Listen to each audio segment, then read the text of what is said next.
Aye. Against, it's carried. Thank you very much, Ted. Thank you, Chair. Item 8, performance exceptions report for February. Peter. Good morning. Good morning. Look, from the top, the exceptions are consistent with last month. There's been a slight lift in levels of service. They've gone up 1.5%. That's largely due to some wastewater levels of service going back on track under a new manager. Between now and year end, I need to note that there will be some increases. Last time the committee discussed some missing data around roading and customer service requests and so forth. There was about 8 or 9 or possibly even 10 of those. That's been brought back on track. The IT people have worked hard with the business to pull that back on track. So data for those missing levels of service will be available from March. So Good. There will be about 8 or 9 of them. I guess on the downside, there'll probably be some losses to the resident survey as that data comes in. That's historically known to be an effect. So basically on track for levels of service, some ups, likely to be some downs. The exceptions themselves are consistent with previous months. They're mainly around roading and water. There's been no changes there, but I'm happy to take any questions if there are any. Okay. No? Andrew. Thank you. So looking at page, 35 of our agenda, watch list capital project delivery exceptions, and the paragraph just above the little graph on the right-hand side there. For all watch list projects, forecast delivery is tracking at 44.4%, while major cycle waste projects are forecasting at 88.6%. So that paragraph, standing on its own, suggests to me that we should be reasonably comfortable with where the cycleways are tracking, but a figure as low as 44.4% at this stage in the year, and when we're looking at a sizable, 530 million or thereabouts capital program in the annual plan that we're currently out for consultation with, on the face of it, that gives me some cause for concern. I mean, I often raise the issue of deliverability of the capital program. On the face of it, it looks as though we're looking at a capital program that we've only managed to deliver 44.4% of. We wouldn't expect to see that figure increase dramatically in the next, 2 months. And we may be looking down the barrel of an unachievable capital program that we're out for consultation with in the annual plan. I'd appreciate some comment on that if I can. There's probably 2 parts to that. The first is that this graph is for whole of life of the watch list, so beyond the end of this financial year. So things that are meant to happen in future years as well, rather than just this financial year. But having said that, I mean, you've heard earlier from Jed that there are spend issues between now and year end. So I just wanted to clarify that that data does apply to future years and future milestones. But Jed's report indicates that there are issues within the current year as well. So what are we forecasting as a shortfall in the delivery of the capital program this year? If we look at it purely in dollar terms, my concern is we're looking at 530 million next year in the annual plan. One of the things that we must take into account as we consider whether that's achievable or not is what we've managed to achieve this year or what we're forecasting to achieve this year. Given that we've got that 44.4% figure and realising that that is whole of life as you've explained, are we looking at a significant non-delivery of this year's capital programme that we should be taking into account in our annual plan thinking? Jed's report, I think, highlights the forecast shortfall for this year and probably can be added to the capital program for next year to arrive at what it is we're looking at for next year. But I'll have to hand over to my colleague on the detail there. Yeah.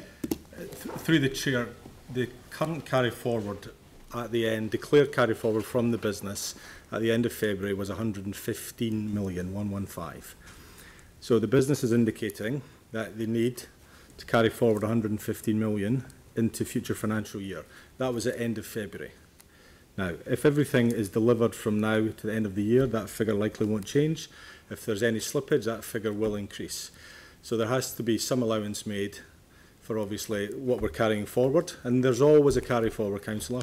Every year, typically money moves into the start of the year, and at the end of it, money moves out. And Peter Langbein in finance is a very good cash flow model that makes it cash neutral, but it's a delivery timing issue, not an underspend or an overspend of money issue.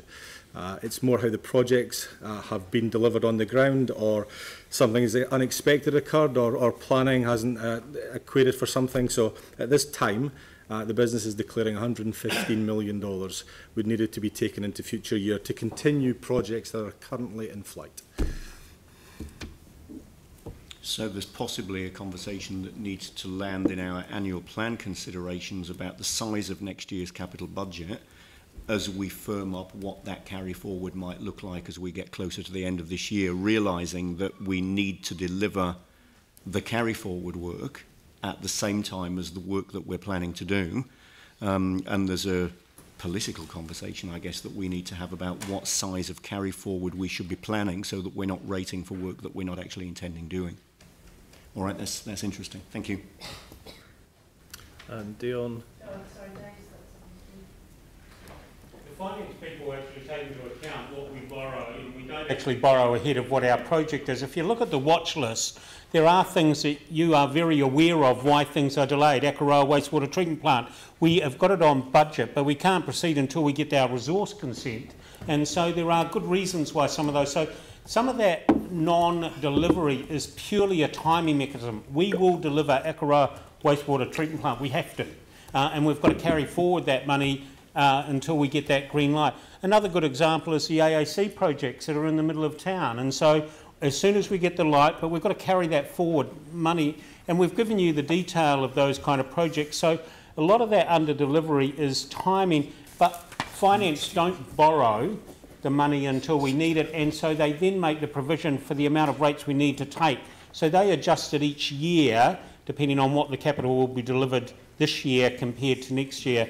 And Peter Langbein and Diane and the finance team pulls that report together as part of that annual plan, or the final annual plan, and that comes up in the staff submission on exactly what's delivery and where our capital program's sitting at that point in time. So realising those things, and I mean, I'm familiar with some of those projects, you know, quite intimately aware of the Akaroa one. It still leaves that question, do we have the capacity and capability within the organisation to be dealing with those carry-forward projects, realising that, you know, Akaroa wastewater, for example, has been pushed forward for good reason. Do we have the capacity and capability to be dealing with those as carry-forward projects at the same time as expecting to deliver the whole of the capital programme that we're planning as new work as well as that we're carrying forward? And I think the real problem, or the challenge that we've got, is that rest of the program has gone from big projects to lots of little projects. And so it's actually how do we deliver, you know, 1,000 little projects as opposed to 500 bigger projects. And so we are looking at that capability of delivery in the future. So we do, you know, I think the big projects, once we get the green light, are not easy to deliver, but easier to deliver. But I think Jed's raised it a number of times that our program's getting into a whole pile of smaller renewal projects, whole pile of wellhead projects, and we need to do it. We have brought into play things like panels, and so we can deliver things faster.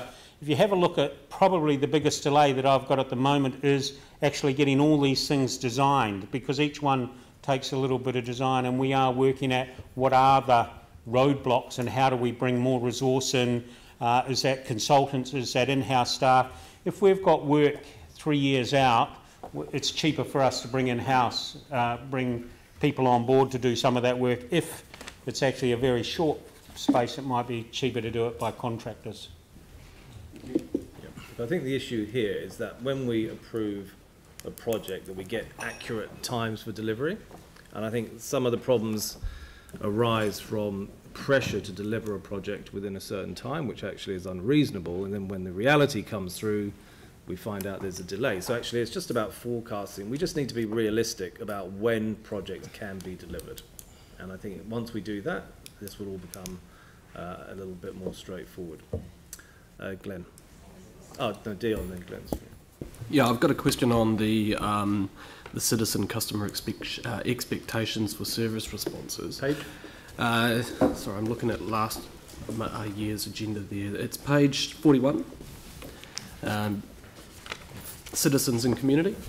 So we've got and I note that this was also in our agenda on the 7th of February for December. So there were some issues highlighted in December, and the same actions are mentioned there that you've got in this one as well. So obviously it was known about a wee while ago, but I'm a little bit dumbfounded, around 5.5 minutes for the average speed to answer phone calls in February. I mean, this is the front of face that most people have their first contact with council, and I just, how can we get this better, and how did it get to this point? Yeah, so there's a range of issues. So for February in particular, we had an increased volume of calls. We also had a number of system outages, so you'll be aware we've implemented some new systems in council, and so we are settling the system into our infrastructure, as well as working with the supplier to make sure it's more reliable. But we fundamentally changed our processes. So when you change a service request system, and we've had a 30% increase in the number of service requests we got compared to last year. So February in particular, 2/3 of our service requests were for 3 waters. 69% of them were as a result of water leaks. So for us to have implemented a new system that takes us longer to do, then that will impact on how quickly we can do that, and therefore impacts on how quickly we answer the phone. So what we have done in that space is, through that period, you'll see that I mentioned we were recruiting. Those people are now in place and now answering our calls. We have a number of process and system improvements underway to really embed, and where we can, improve those interactions for our customers, as well as make it more efficient for our staff. And I can say that the average speed to answer for March was 104 seconds. So it's a lot better. Yeah. But I mean, you obviously we knew in December last year, yes, that we needed to recruit more people. So how many more people have you recruited? There are 6 additional staff, so that's within our current budget. 6 of them are sitting in the contact centre and 2 in our service desks. And the reason we had those vacancies is that we were planning for it, as a result of our new system, that it would be more efficient, and therefore we would need less staff. So what's happened now is the new staff have been employed, but on 12-month contracts, to enable us time to embed a significant change and put in place our improvements. So we're seeing some early signs here that the new system isn't efficient, or is it just that people don't know how to use it? Can I just have some warning signals in what you just said? It is, we have fundamentally changed how we do it. So, for instance, a benefit to our citizen is that they get notifications. So every service request now is triaged in customer services to make sure it goes quickly to where it needs to go, whether it go to a contractor, and that we set the expectations with our customers. The use of maps to make it more efficient, all of those processes are significantly different from how we used to do it. So it took a while for the staff to get up to speed with that, but we're now looking at how we make that more efficient so that we streamline it and make it easy for our staff to do it. But is the system, are you finding the system more efficient or less efficient? I think, well, it's system and process. So the system absolutely will deliver a better product, a better service for our customers and for ourselves in relation to insight and ability to know why people are calling us. We have had issues with how stable that system has been initially, but we have been actively working with the supplier to make that better, and that is improving. We're definitely seeing that. But these things take time to improve. I believe it will get better, and we will deliver a better service to our customers as a result. And you mentioned that you've got an independent review of the resource planning. Yes. Is that independent review going to look back at this decision? Obviously, you were intending on this being more efficient. It wasn't at the start. Yep. And obviously, is that review going to capture that so we have some learnings if we ever change systems or something in the council as a whole? Absolutely. I've already seen a draft report from that independent review, and we have looked at a range of things that we might need to do going forward.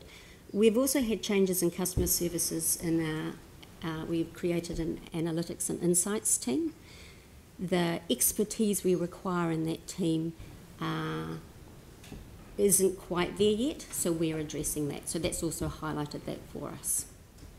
And how high is that report going to go? I mean, are we going to be able to see that? I mean, this is vitally important. This is the front face of the council. So, I mean, I want to be able to sort of have some confidence in this, and I'm having some, warning signs here that I want to make sure that, the front face of the council is working properly. Absolutely. I'm more than happy to share that report for those who would like to see it. I think we should get that at some stage and have a talk about it. Thank you. Glenn? Thank you. I visited the call centre, I think about October, looked at the clock, it was running maybe 70, 80 seconds, it was well under the 90 target. Good place to visit, and encourage all councillors to look to make a time. But and I'd like to acknowledge all your hard work, Sarah, but my question's following up from Andrew's over the timing with the capital delivery. And how much, it's more to Peter, over how much over time, or say in the last 10 years, is timing a key driver for carry forwards? Would that be a reasonable? Look, I don't have the information at my fingertips, so I'm going to have to defer to Jez. Just in the big scheme of things, does timing tend to account for carry forwards?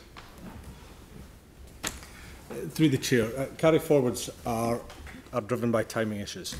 So it's mainly through generally both planning Yep. and delivery issues. Yep. So sometimes projects, the planning isn't correct Yep. in terms of what needs to be delivered, and there's additional work done in that, and that slows down the start date. Yep. There can be a variety of challenges through consultation, through design, through digging the earth up to find services 1 metre below the ground instead of 3 metres below the ground, etc., etc. So, a myriad of reasons, but carry forwards primarily are driven on timing issues. The money will be spent. Yeah. It's not getting spent in this current year. Yeah. More likely the future financial year. Sometimes it does skip depending on terms of what's happening with the project. And it will be spent, but once we get to that year, at the end of that year, then there'll be another timing shift as well. So the projects, I would probably safely say you'll never deliver 100% of your projects Right. all of the time. Yeah. And there will be projects for whatever reason are delayed. Yeah. And you can't forecast why, Okay. but they're delayed, and typically that will result in a carry forward into future financial And years. we know how it bears out, approximately in terms of actual spend. I think you said about 100 million on 100 million before. At this point, But this- the for business is this year. declaring, so they physically know at this time in terms of end of February that they would be moving 115 million or requesting, because at the end of the year council approve the carry forward, finance present them as part of a financial report, and council approve the carry forwards at the recommendation of finance. So typically you'll be looking at 115 million, 110 to 115 at this time, moving into future years for delivery. Might not all be next year, probably the bulk will be next year though. Because it's taken me back to that question over we rate for X amount, Yeah. but we're not actually spending due to timing that full X amount. So over, say, the last 10 years, there must be, I don't know, the rate take increases from year to year over time, but So there's always going to be that gap over what we actually take for what Through we... the chair, I work with corporate finance quite closely with Di Brandish's team, who basically set the borrowing. So the borrowing for this year is 420 million for capital delivery. Yep. So they're smart enough to understand that we will have carry forwards. They speak to me at the start of the year, Q1, Q2, ongoing discussions as to where we think it will roughly end up, and Di and our team modify borrowing based on where the forecasted land position will be. Yeah. I think last year was the only year in the 7 I've been here that we were slightly under by about 5 or 6 mil. Every other year, the borrowing has always been below the delivery level. So we've never overrated for any capital. It's just, I'm trying to reconcile the information with the fact that our rate take 400 more, 5, was it, we're up to now, it's changed a bit since I was first elected. But, sorry? So it's about Going 20, a little bit off. well, we're about report 20%. here. We're about 20% of the overall take that we're not actually spending. So this year, finance have rated for $420 million worth, Yeah. and an additional 40, I believe, for fee-based equity. But for delivery of capital, 420. That was presented at the last meeting. Right, okay. All right, thanks. Yanni and then Vicky. I'm trying to understand, and I'm glad the call was made around the call centre being not overwhelmed but inundated with complaints over the water leaks. So I'm just trying to look at this report and understand the number of complaints we're getting about the water leaks and what the backlog is. Can someone just clearly articulate what the trend is in terms of the complaints we're getting around water leaks and how quick we're fixing them, and whether the backlog's growing or getting smaller? I can certainly talk to the volume of service requests about water leaks. So, as I said, for the month of February, we had a 30% increase in service requests across the board, and 2/3 of those were a result of transport and Three Waters. 69% for the Three Waters were water leaks. These are service requests rather than complaints, and you may recall at that time we were sending messages to the public that they needed to conserve water, that if we save water that will help us get our wellheads fixed quickly, and so people were proactively contacting council, driven by that desire to make sure that we got, so part of that volume increase would be due to the messages that we were also putting out there. So we had people ringing up telling on their neighbours that they were using water inappropriately, as well as that talks to the infrastructure, the current state of our infrastructure in Christchurch. Just trying to understand, just purely around the leaks, how many complaints we're getting on a weekly or a daily basis, and how many we're fixing on a weekly basis. Yeah, I can certainly talk to the volume of service requests we're getting, so not people necessarily complaining, they're just wanting us to go and fix it. Yeah. Our percentage in February, let me just have a quick look here in relation to our resolution.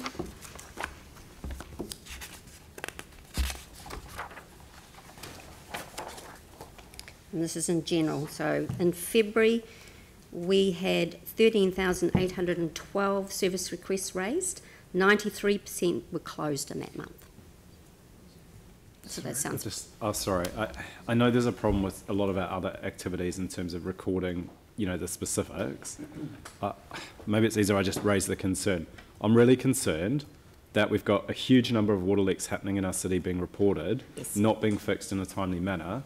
And what I'm trying to understand is whether the trend is showing we're getting on top of the problem or whether the problem is getting worse. I can't tell from this performance report, and I think it's quite a critical thing when we're asking people to save water. Yes. I think John can answer that question.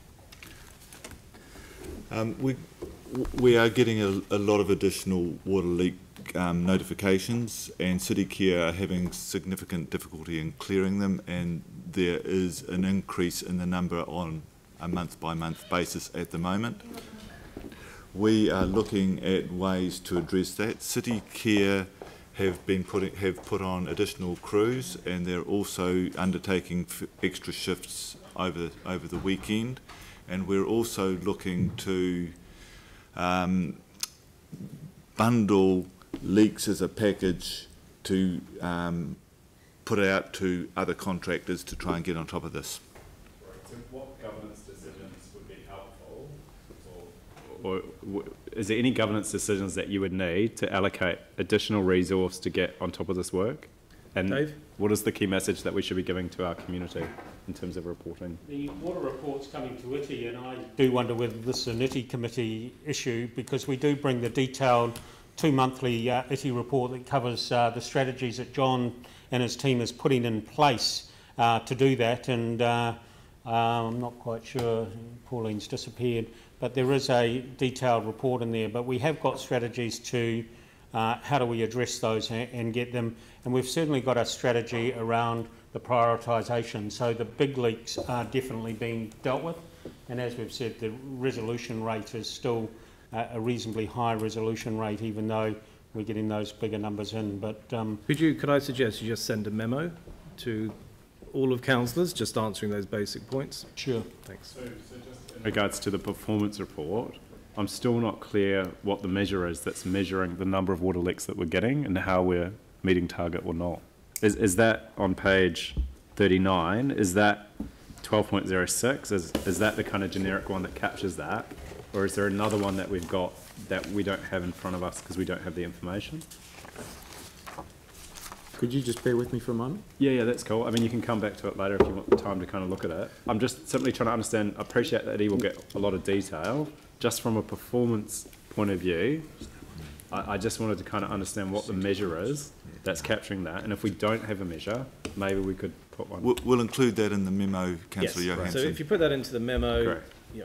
The memo is embedded into the contract, but it's a technical service level rather than a governance service level, and really I suppose the outcome that we're looking at is to minimise that leakage of water, which is the high level governance outcome that gets reported to yourselves, and how do we actually deliver it through a whole pile of technical levels of service sitting within the contracts. Yeah, I mean, I get that, but like the call centre one, getting the delay and the time to answer, it's really useful information for us to know there's a problem or there's not.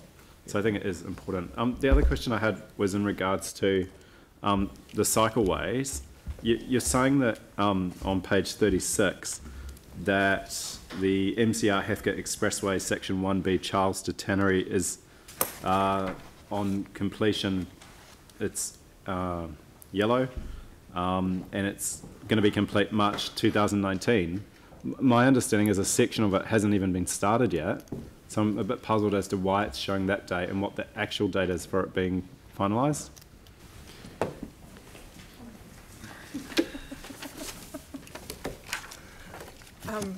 So, through the chair, the Charles Street to the Tannery section is the one you're concerned about. Yeah. This report is February result, end of February results, and at that stage we were still working through with the contractors how we were going to deliver the last section, and we hadn't updated the milestones, so they are due to be updated. So what's the update now for when that full stretch will be finalised? That will be, it's my understanding it's about September, October, after spawning season.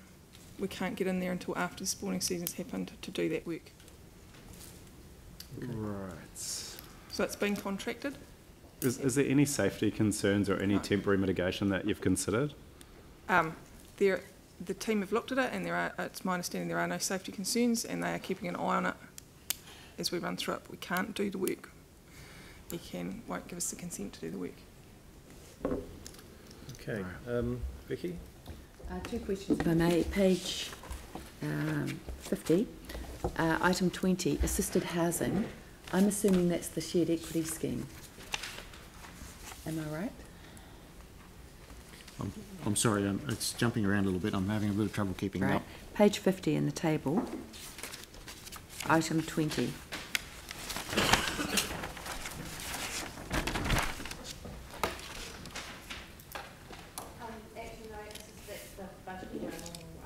So the assisted, the equity scheme sits outside of that. So, okay, so that's not the shared equity scheme?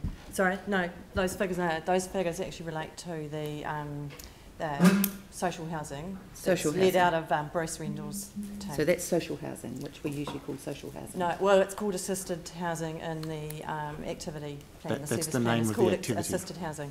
So can I just ask, the fund, the 3 million of which came from the government in September 17, and the other 3 million in July 18 from the council, is that, given that it's still not started, but apparently starts in July, is that a separate fund that's accruing its own interest? That's not relevant to this paper. Well, it is. Is it? How? Yes. It's not a performance exception report. Well, it would be really good to know that... But you can ask that offline. Second question? The parks and foreshore, specific projects, one of which was approved in 2014, the Botanic Gardens uplighting. I'm just wondering how we can find out where those things are. Oh, another one. Yeah. Where the status of a capital project? Like, so I've had a number of reports on it. Apparently it's underway. I can't see any evidence of that in the Botanic Gardens. Okay, again, that's not for this report, but Well, can somebody answer it's- the question? It's yeah. not for this report. Well, it's Parks and Foreshore. It's money that was approved 5 years ago. This is a performance exception report. Yes, on and it should be levels of listed service. as an exception because the council approved it 5 years ago and it has not yet happened. Okay. So I'd really like to know where it is. Can somebody get that information to Vicky? Thank you. Well, actually, I think they should get it to the council. Okay. The way the format of this is currently set out is that the exceptions are reported to the watch list, and I don't think that's a watch list project. Well, it's not a project that's listed anywhere. That's the problem. I actually don't know how a capital project exists that isn't in the capital program. Sorry? I don't understand how a capital project can exist that isn't in the capital program. So the project has existed, it has been approved, and the money first went in 5 years ago. And it's not listed in anywhere. We're going to get some information on this to the council. Thank you. Okay. Okay. Phil. Can I just find out when that will come? Mary. Within a week. Thank you. Okay. Phil. So, just in response to that matter, the Social Community Development and Housing Committee had a briefing which included the scheme, the project that Vicky has asked information about. So that was it yesterday, and it was a briefing. I'm just commenting, Vicky. It's unfortunate perhaps you weren't there. It was part of the social. Any questions on the My report? question is separate, really. I just wanted to go back to the question that Yanni raised around water leaks, and just that when, not expecting an answer now, but when we get the information about that, John, I just wonder if we could include information about where water leaks have occurred as a result of other contracting works having interfered with the pipeline, with the water supply line, and yeah, what sort of percentage of the leaks have been caused that way, and also it's really are those contractors taking responsibility for those two? Mm. You're talking about service strikes. Yeah. So if that could be included in that memo, I'd be grateful. Try and understand the numbers of service strikes, but we will be recovering the funds for that from them. Yes, it's having those detected as well. Mm. Thanks, John. Andrew? Thank you. Just one further question, and depending on the answer, it might lead on to a couple of other questions as well. Reporting around a number of these levels of service is dependent on or tied to the results of the resident satisfaction survey and the point of contact survey. And as last year, I'm keen that those results are reported in time for us to pick them up as part of our annual plan considerations as well, in case there are any changes that we need to make to levels of service or resourcing of achieving them. Now, both sets of survey results are noted as being, as I understand it, for reporting in May. So just checking that that still is the case, and when in May we would expect those to be reported. Okay. Look, the point of contact survey is done. The resident survey is about 40 to 50% done. It was suspended for a while after the terrorist attacks because you don't want to be asking people detailed questions about council services at that time. It's since resumed, and I would expect, I think talking to Kath recently, that Anzac Day or thereabouts was about the anticipated arrival time for final results. So they're broadly back on schedule with normal years, so end of April to have final results. So what happens to those results once they land in this building? I'm just thinking back to conversations we had around this time last year. I mean, our expectation is that we would see those results when they're ready and they've been through due process within the building, and we would expect to see them reported in the same way as they were reported last year so that we can make direct comparisons. What happens once the results land in the building from the organisation that does the survey before we would see those results ourselves? We table the reports to the executive team to flow on to the committee. So does that mean that there would be time to do that in between results landing late April, around Anzac Day, and the next meeting of this committee. So that'll be. I don't have at my fingertips the date of the next committee meeting, but if it's, as they usually are, in early May, we could engineer the process. If you're looking, whether having an eye to the annual plan process, updates to the annual plan do need to occur in May. Yep. Because you go into the sign-off sequence in June. That's exactly what I'm thinking. So, you know, if we are able to get an early heads up around what the trends we're seeing in that survey are, at the May meeting of this committee, or put into the annual plan meeting schedule or briefing schedule somewhere in early May, I think that would be ideal, because if we left it till the June committee meeting to be able to have discussion about those results as they come in, we would have just about missed the boat for any meaningful changes to the annual plan. So, yeah, I mean, I guess what I'm suggesting, if it's possible, is that we turn the results around as quickly as possible, but not want to interfere in due process. If we can get at least a heads up to this meeting about what they're looking at like next month, that would be good. If we're able to get the full reports tabled in time for the meeting, that would be even better, even if they came late. But I think it's essential that we know what the results look like so that we can make any appropriate changes through the annual plan process. And my thinking is really that June would be too late. Well, early June is when the report for council to sign off the final annual plan needs to be ready because of the lead time for the committee meeting. So given the breadth of the results, the breadth of the feedback, there would be no time to assimilate it in June. Yeah, and given the focus on you know, remedying some of the things that we saw last year, and particularly the focus that we continually hear around maintenance, particularly of roading assets and parks and gardens, it may well be, and we don't know till we see the survey, that there are things that we will want to consider as part of the annual plan. Okay. Yeah, if we can get it to May, that would be great, and if not, then to some other meeting where we can consider it sooner rather than later. Thank you. Yanni? I just had two additional questions. One was, in regards to the Littleton Harbour wastewater, I've been contacted by residents. Apparently we're digging up Allport Place again for that project, and we've just spent a huge amount of money on that place with huge disruption. So I know previously we've passed a resolution to try and get synergy amongst work. Are we, so two questions. Have we got a closeout report coming on Allport Place? That was the pump station that took, I think, three years. It may be tied up in the skirt, but it may be a project that would be really good to understand lessons from.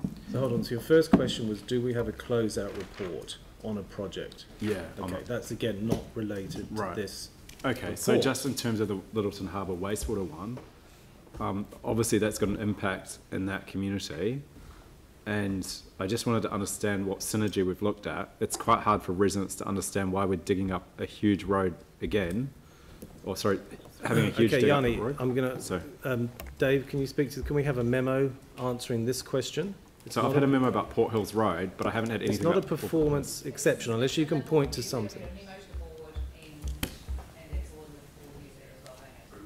But it doesn't mention around, like, Port Hills Road is good. They've deferred the work so that they can align it. Grade 5 road. There's no discussion of alignment with Allport Place works or Tunnel Road. Okay, this is so not related to this report. It's one of the projects on If the you list. have a question about this, speak to the board members or get a memo from staff on it. Report.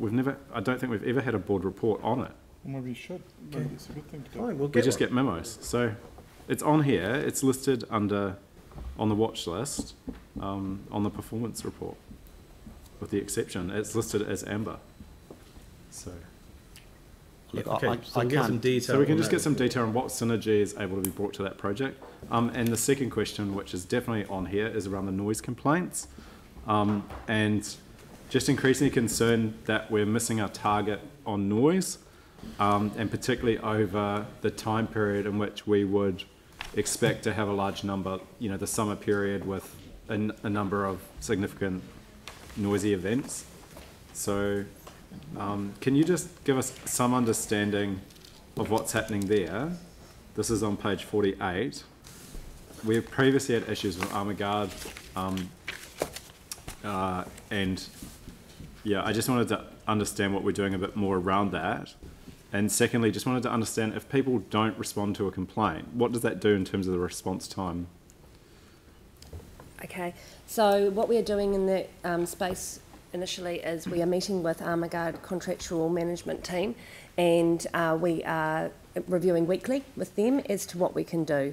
The issue historically has been around resourcing of the Armaguard security team to be able to respond, but I'm really happy to report that in this month that's just gone, we've gone from 84% response times to 87%. So we're seeing a really good rate of increase to those response times and getting very near to that target of the 90%. So do we have a figure for the number of complaints that they do not respond to?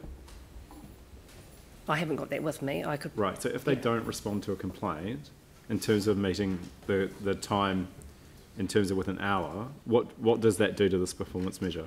Yeah, so I don't think it's a matter of not responding to the complaint. I think it's within the hour is the issue. Because of the geographical spread of Christchurch, sometimes it's difficult for the officers to get there within 60 minutes of receiving the complaint. They do get there, but they don't always get there within 60 minutes. Right. Okay, I've had cases where people have not had a response, which is what's concerning me, especially when this figure is showing non-compliance. Okay, so that's really important that that's shared with me, so we can follow up when people are, have the view that they have not had the response, and we would look into that and work with Armaguard to find out more about that specific instance. Okay, and just in regards to noise, I know we looked at it a wee while ago, but in terms of things like changes to the RMA or how we deal with noise, do you think that we should be looking at some sort of remit through LG&Z or to lobbying to central government over the ability to respond to noise, given that we're getting, I think we've had a huge increase in complaints since the earthquake, and we still seem to have troubles meeting the target measure?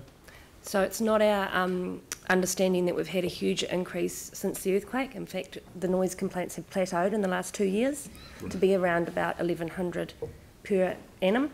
Okay. 11,000 per annum. And that's been year on year for the last 2 years. So we're not seeing significant increases in that space. Now it's come back down. Yeah, it did go up to 13,000, but it's come back down again. Okay. Glenn, did you have Thanks. Yeah, thanks, Tracy. Is the Red Zone concert, did that kind of blow the figures out a bit, in which it was actually Armaguard's fault due to their phone system in Auckland? Was that... It was a real challenge for us. So that's probably skewed the figures. We have significant events that sometimes skew the figures like that throughout the course of the year. Yeah. Crate Day is one. The Red Zone concert, yes, that was another.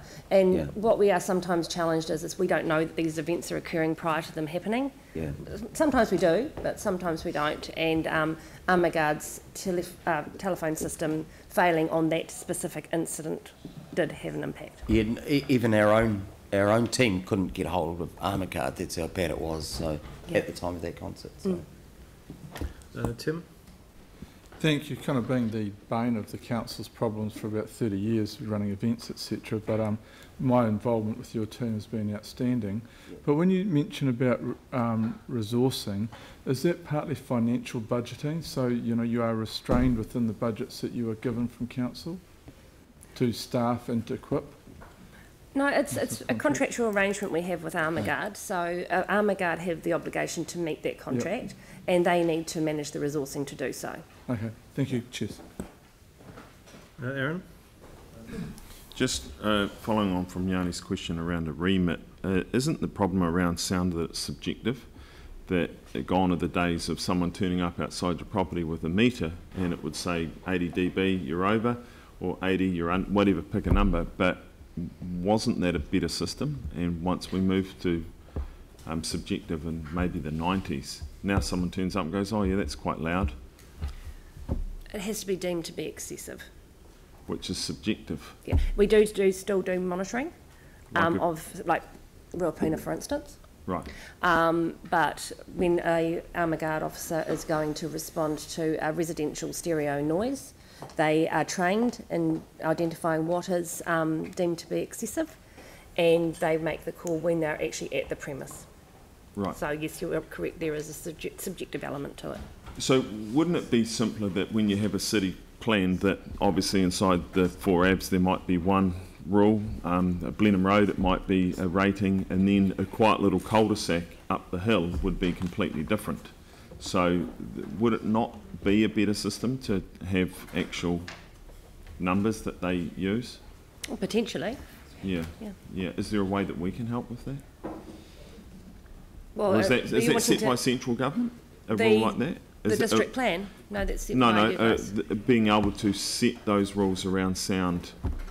Well, the sound rules are set with, well, the deeming something to be excessive is set within the Resource Management Act. So, I mean more around the rule for your city, whether you decide to go subjective or have actual real numbers and meters. Is that our decision or is it a central government decision? I don't know. I can't answer that right now. I'd have to look into that for you. Just if you get back to us, because if there's something we can help with to just clarify it, because some people get quite upset when they're told to turn down and they don't think they're noisy and so on and so forth. So, and vice versa. Other times, you know, if the armed guard agent's had his stereo up, his ears might be conditioned to loud noise and get there and. Okay. I think you can take that conversation offline. Any other questions? Done. Okay, we've got a resolution to receive the information in this report. Moved Jamie, seconded Sarah. Any debate? Put the motion. All in favour say aye. Aye.